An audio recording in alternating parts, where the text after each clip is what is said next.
Hello दोस्तों, आज हम सब पढ़ेंगे गंगा नदी कहाँ से निकलती है और दूसरा है पंचप्रयाग किसे कहते हैं। आइए देखते हैं गंगा नदी कहाँ से निकलती है। संतोपथ हिमानी से दो नदियाँ निकलती हैं, पहली विष्णु गंगा, दूसरी धौली गंगा। जब ये दो नदियाँ निकलती हैं और ये दोनों नदियाँ जो आपस में मिलती हैं तो इस मिलन स्थान को हम विष्णु प्रयाग कहते हैं। कुछ नदियां हैं जो दाएं पक्ष से मिलती हैं और कुछ नदियां हैं जो बाएं पक्ष से मिलती हैं। उसके बाद ये विष्णु प्रयाग में जो आगे नदी बहती हुई निकलती है, अलकनंदा नदी, अलकनंदा नदी के नाम से जानी जाती है। जो ये अलकनंदा नदी बहती थोड़ी आगे बढ़ती है तो यहाँ पर एक बाएं बाएं पक्ष से आती हुई एक नंदाकिनी नदी मिलती है, जिस स्थान को हम नंद प्रयाग के नाम से जानते हैं। उसके बाद फिर से ये नदी आगे बढ़ती है, फिर वहाँ पर एक पिंडार नदी आकर मिलती है, ये दाएं पक्ष से ही, जिसको हम कर्ण प्रयाग के नाम से जानते हैं। जब ये नदी आगे और बढ़ती है तो वहाँ से कि मंदाकिनी नदी आकर इसमें मिलती है, किसमें? अलकनंदा नदी में, जो केदारनाथ से आकर मिलती है। मंदाकिनी नदी कहाँ से निकलती है? केदारनाथ से निकलती है। तो जो जिस स्थान पे मंदाकिनी नदी अलकनंदा नदी मिलती है उस स्थान को हम रुद्रप्रयाग के नाम से जानते हैं।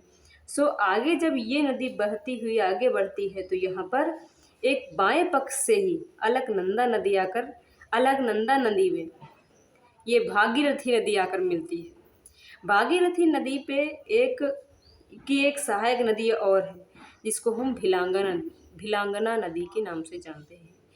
दोस्तों, ये जो भागीरथी नदी और भिलांगना नदी जिस स्थान पर मिलती हैं उस स्थान पर एक बांध भी बनाया गया है, जिसको हम टिहरी बांध के नाम से जानते हैं। दोस्तों, जहाँ पर भागीरथी नदी पर और जो भागीरथी नदी और भिलांगना नदी जहाँ पर मिलती है, इसके सपोर्ट के लिए इससे पहले भागीरथी नदी पर एक बांध बनाया गया था, जिसको हम कोटेश्वर बांध के नाम से जानते हैं।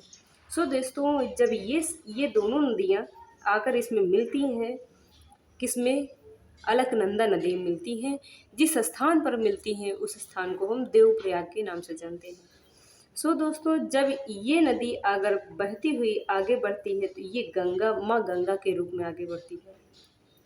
अगर हम सब अलकनंदा नदी की सहायक नदियों के बारे में बात करें तो ये 5 सहायक नदियां हैं इसकी, जो गढ़वाल क्षेत्र में 5 अलग अलग स्थानों में मिलकर पंचप्रयाग बनाती हैं, जिसको हम पंचप्रयाग के नाम से जानते हैं। दोस्तों, पहला है विष्णु प्रयाग, दूसरा है नंद प्रयाग, कर्णप्रयाग, उसके बाद रुद्रप्रयाग, फिर देवप्रयाग। विष्णु प्रयाग हम उस स्थान को कहते हैं जहाँ धौली गंगा और अलकनंदा नदी मिलती है। नंद प्रयाग हम उस स्थान को कहते हैं जहाँ मंदाकिनी नदी अलकनंदा नदी में मिलती है। और कर्ण प्रयाग हम उस स्थान को कहते हैं जहाँ पिंडारी नदी अलकनंदा नदी में आकर मिलती है। रुद्रप्रयाग हम उस स्थान को कहते हैं जहाँ मंदाकिनी नदी आकर अलकनंदा नदी में मिलती है। और लास्ट है देवप्रयाग, भागीरथी नदी अलकनंदा नदी से मिलती है। इसके बाद दोस्तों, अगर हम देखें तो भागीरथी नदी के मिलने के बाद यह नदी माँ गंगा के रूप में हरिद्वार होते हुए ऋषिकेश में पहुंच जाती है, माँ गंगा नदी के रूप में। फ्रेंड्स, उम्मीद करते हैं कि ये छोटी सी वीडियो आपको अच्छी जानकारी दे रही होगी। तो thank you, all the best. Video को लाइक करना ना भूलें। Thank you so much.